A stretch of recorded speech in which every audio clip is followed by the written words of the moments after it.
Hi, everyone. Judge Andrew Napolitano here for Judging Freedom. Today is Thursday, June 22nd, 2023. It's about 4 o'clock in the afternoon here on the East Coast of the United States.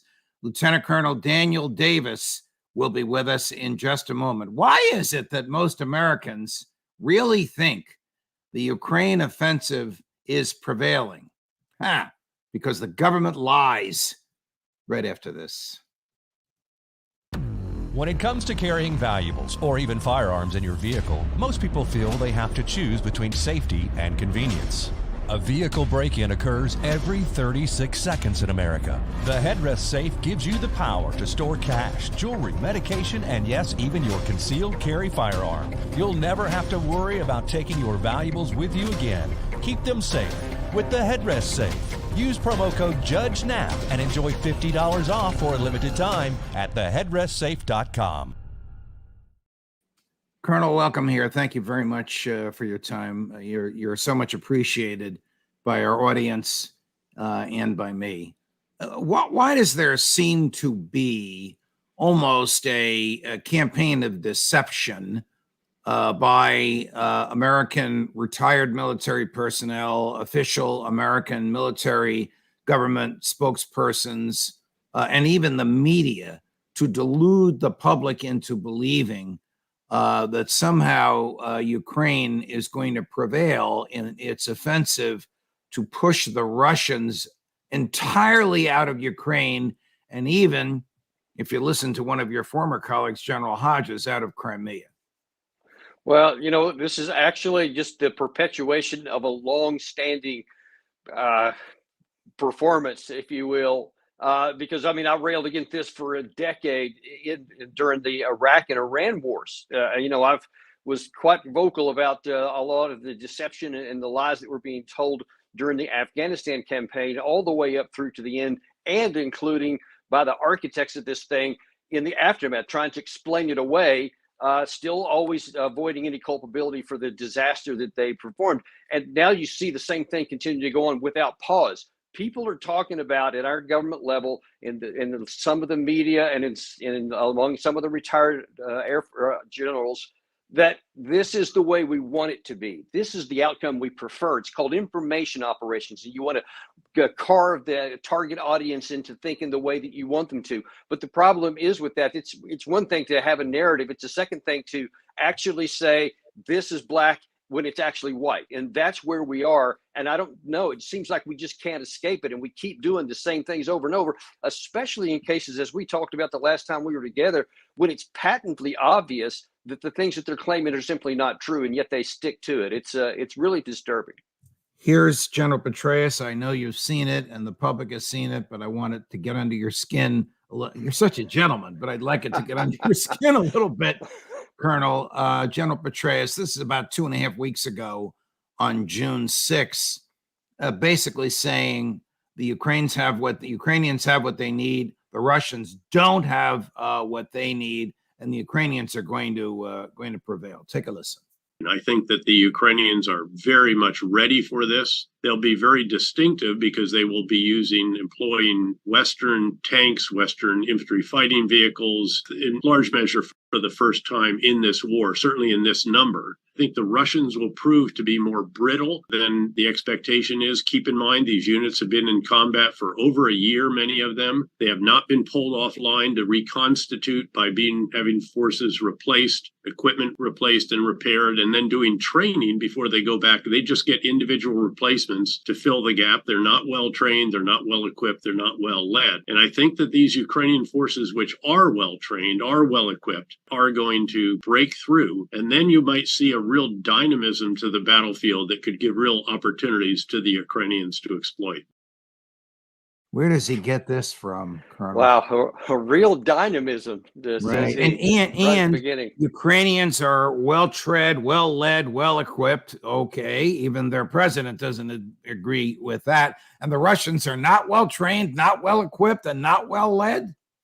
Yeah, look, Judge, that is just factually inaccurate on almost every count that he lists off there. I mean, the Russians that are on the front line haven't been in constant combat for a year. They have been rotated off. They have been getting training, and it's abundantly clear, and it's even covered in some of the mainstream media about the New York Times, Washington Post, some of the London papers. They're talking about how they are learning and they're improving and they've been training and they're getting much, much better. I mean, it's self-evident on the ground, but again, he keeps acting like that they're just terrible and they're going to get rolled over.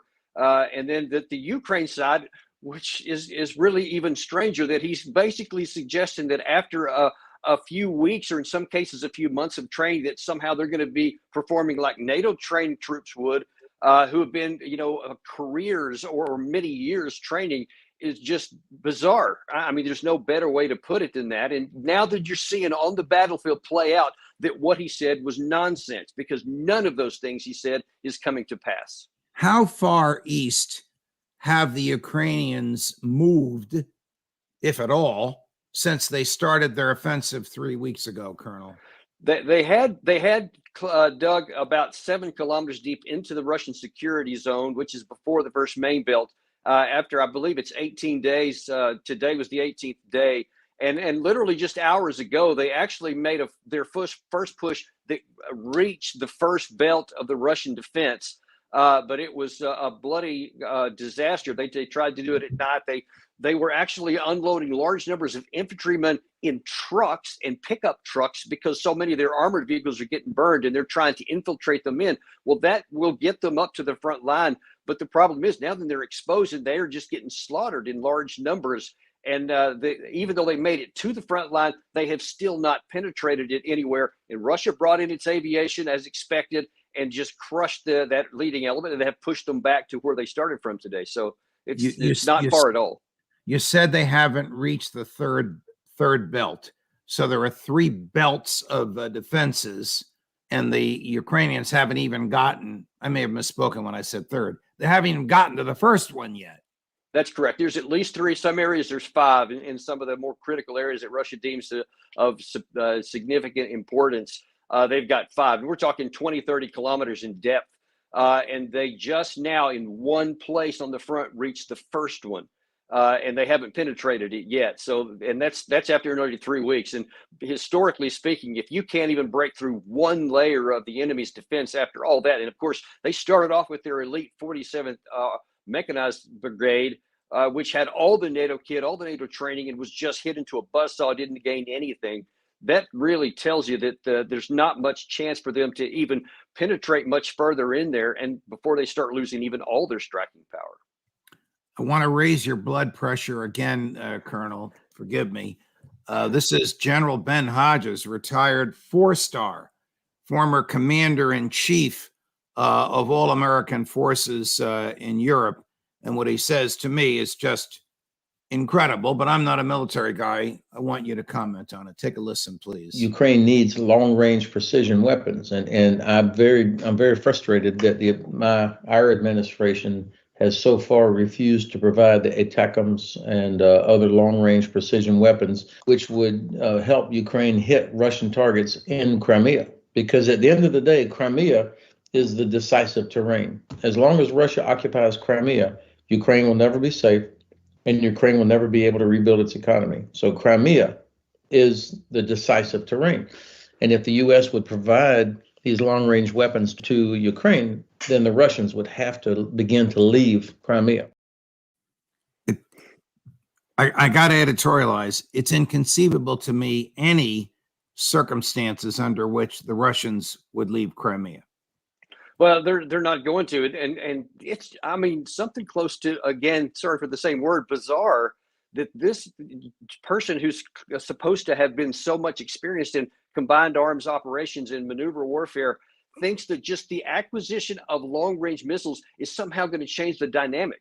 And look, you don't have to look any further than the Ukraine side to know that this is nonsense also, because Russia has been, I mean, since for the last couple of months, and mostly for this year, almost every other day have been launching large numbers of missiles all over the Ukrainian territory. and it's damaging. It's limiting their ability. But obviously, they're conducting an offensive that will harm them. It in no way, shape, or form would change the dynamics and make Russia leave Ukraine. That's nonsense. It's absurd to even suggest. So, Colonel Davis, what's the big picture here? We have two retired four-star generals, one who also ran the CIA, and that one is an international reputation. I didn't know of General Hodges that much, but these are very, very high-ranking guys who achieved literally, absent wartime, the height of their military stature, 4 stars. Is there wiggle room here? Is there a rational basis for what they say? Or are they just plain, by every fair, honest, objective standard, wrong? I mean, I can't come to any conclusion other than that they are wrong, and demonstrably so. And that's what should really be, starkly clear. Not forget about all the stuff about the Afghan war, which was also very clear. This, you can't get any more clear than this. Almost everything that they have said, especially in relation to this offensive operation of Ukraine side, it's just clearly not even working. But when you see that Ukraine has not, in all 16 months of this war, actually pushed Russia out of any place that it's decided to stop and fight, with the one exception of the Kherson operation in last September, where they caught Russia with their pants down. But everywhere that Russia stopped and is ready to fight, Ukraine has not succeeded anywhere to push them back. And now you want to say that you're going to suddenly penetrate 80 kilometers of the best defenses that really have been built since World War II on anywhere on the planet. It just boggles the mind how you think that they can do that when they don't have air superiority, they don't have air defense, and they have an inferiority in artillery rounds. How can anyone make that case? I just don't get it. We're going to take a break. When we come back, the Pentagon spokesperson, at least for me, a new Pentagon spokesperson, a PhD in, well, whatever, I don't know, Colonel Davis will tell you. Wait till you hear what she has to say. Makes the two generals seem like they're holding back right after this. Oh, boy. The headrest safe is quick and easy to use. Some may even call it a game changer. The headrest safe acts as a safety net, protecting your belongings while keeping them out of sight and out of bounds of others, serving as security while also keeping your valuables in bounds. That's what the headrest safe provides for me. Game, set, match.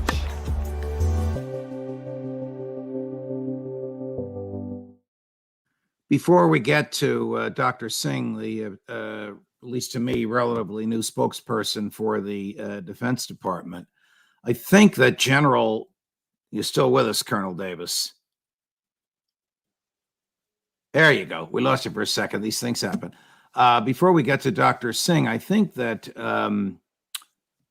General Milley recently acknowledged that the Russians have several 100,000 troops to defend eastern Ukraine.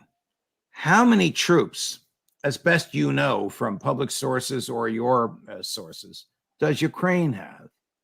Well, Ukraine has somewhere, depending on who you want to listen to, somewhere around 700,000 active duty troops, but those are scattered throughout the entire country. I mean, they have to defend everywhere along the entire 1,000-kilometer front line. They have to defend Kiev. They have to defend all the way on the western border.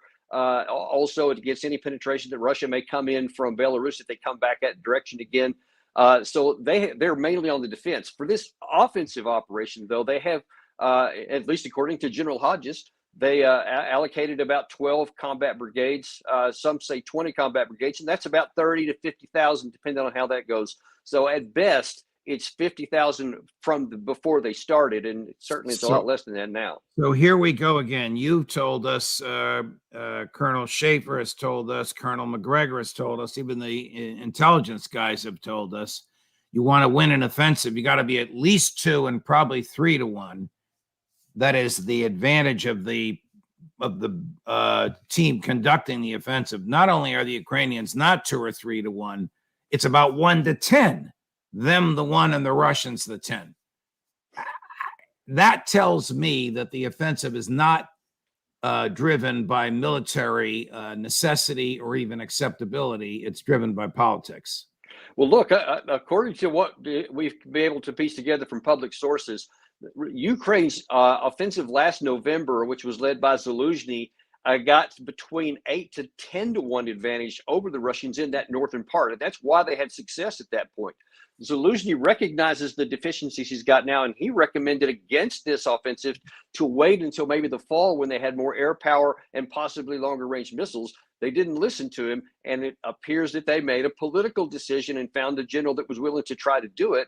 And the results are just fundamental, and really they almost couldn't be any other way than what we've seen so far.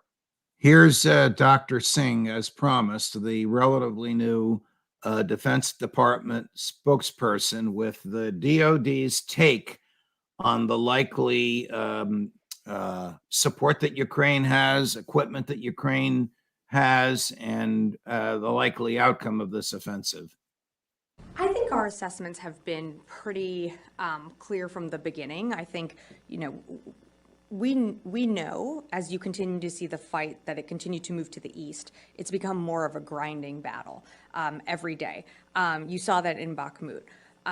The Ukrainians can speak to their operations and more to the day-to-day on what's happening on the ground, but we know this is going to be a hard fight. We know this is going to take time, and we are confident that the Ukrainians have what they need. They have the combat power. They have the ability to be successful in their counteroffensive operations. We see them launching both defensive and offensive operations right now, but I would let them speak to more of that. Colonel, does Ukraine have the combat power to defeat an overwhelming Russian force? No, Judge, they don't. And I'm pretty sure that on some of your episodes here before this offensive started, we pointedly said that they didn't have that. And really, you just laid it out right before this clip where about, they're going in trying to 1 against 10. That's just in no accounting can that be a superiority and enough combat power. Why does the press just uncritically, almost as if they were indifferent to the truth, accept the type of statements that Dr. Singh just made without challenging her or doing their own independent research? I mean, it is insane, I would think. Well, to say the Ukrainians have adequate combat power. Yeah, and that they're going to succeed and that we're confident of success. That is troubling to me because she was saying that, but she's just echoing what the other senior leaders of the Defense Department have said. Secretary Allen has said nearly the same thing on a number of occasions about the Ukraine side as well, that they're confident of success, et cetera.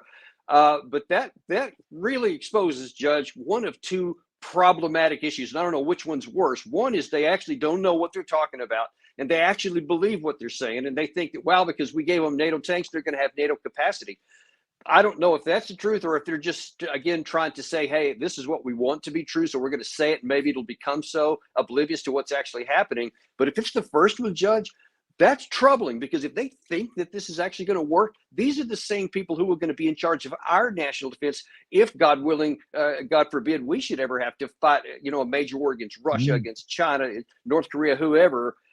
We don't want people that have that kind of knowledge and belief to be in charge of our people if that's what they think is going to succeed. This is terrifying. I mean, if Joe Biden gets reelected, who will be the Secretary of State? Victoria Nuland? I'm not sure where this takes us, but I want you to watch a statement President Zelensky made just 2 days ago. I think this is terrifying. He's warning that the Ukrainian nuclear plant will be destroyed by the Russians. There's, in my view, no basis for that, but I'll let you comment on it. And I wonder if this is sort of false flag. I mean, he wants to set the blame first, but I'll let you. I don't want to attribute the worst motivations to him. He's in a terrible situation. You don't know whether to believe him or not. But anyway, here's what he said. I'll read the subtitles for the benefit of our colleagues that are getting the show on audio only. Now, concerning the Zaporizhzhia plant, I remind those who have forgotten This is the largest nuclear power plant in Europe. Everywhere in the world, IAEA, all countries, all leaders know what's happening here. Russia uses the nuclear power plant as an element in its aggression. It occupies the plant. It uses it to cover the shelling of neighboring troops. It keeps weapons and troops there. Now, our intelligence has received information that Russia is considering a scenario of a terrorist attack at the nuclear power plant, a terrorist attack with radiation leakage. They have prepared everything for this. Unfortunately, I've repeatedly had to remind that radiation has no state borders, and who it will hit is determined only by the wind direction. We share all available information with our partners, everyone in the world, all the evidence, Europe, America, China, Brazil, India, the Arab world, Africa, all countries, absolutely everyone should know this.